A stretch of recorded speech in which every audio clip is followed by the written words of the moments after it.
I'm Nestor Mryglod, owner of Super Seamless of Canada. My family, we started it because we needed to understand how to protect our business, because our business was being impacted. So every day when you have a business, you have to fight to survive. And this was part of our survival, that we needed to continue to be in business. What continues to drive you?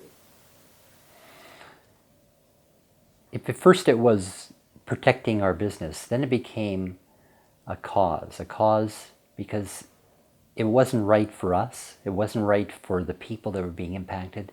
It wasn't right for anybody. And particularly now, it's not right for the people that are paying for it. Well, by putting the bypass 400 meters off, we lose front and back of our property. They decided they want to put the service road off the back of the property, but instead of pushing it off to the neighbor to the south, they decided they're going to impact everybody, 6 people off the backs of their property also, instead of just one person.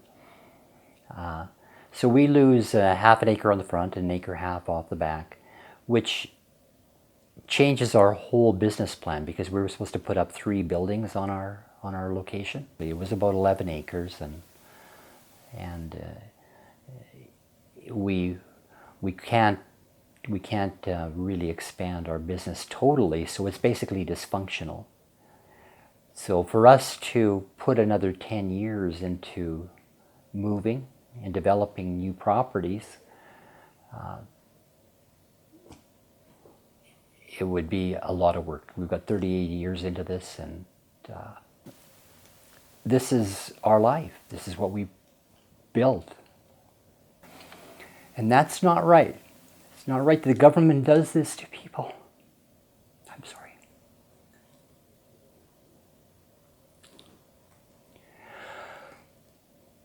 So that's what drives me. In my life, I've had to fight for everything. And it's a matter of right or wrong.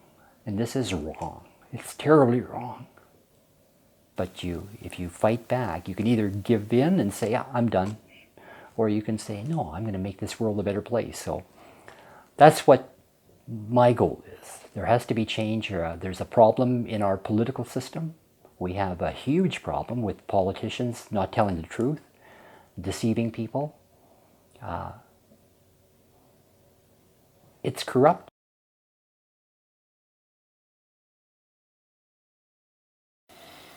We need a public inquiry into the bypass. We need the government to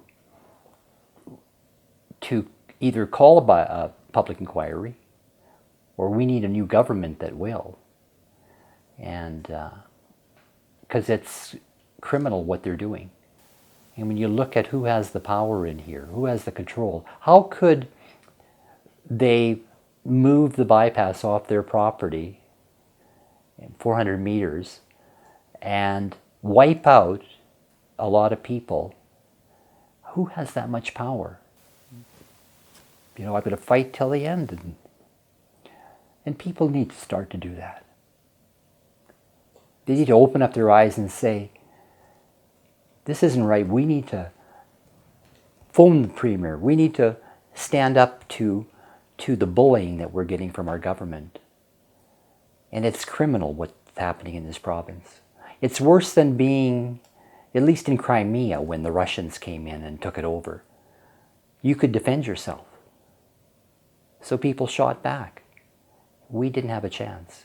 They came bulldozing through our property, which was the most horrendous thing. You don't hear of these things in Canada.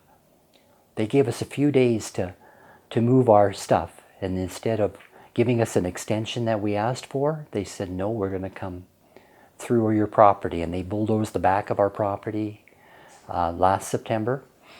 Our building products, our materials, our basically that was an invasion of our life.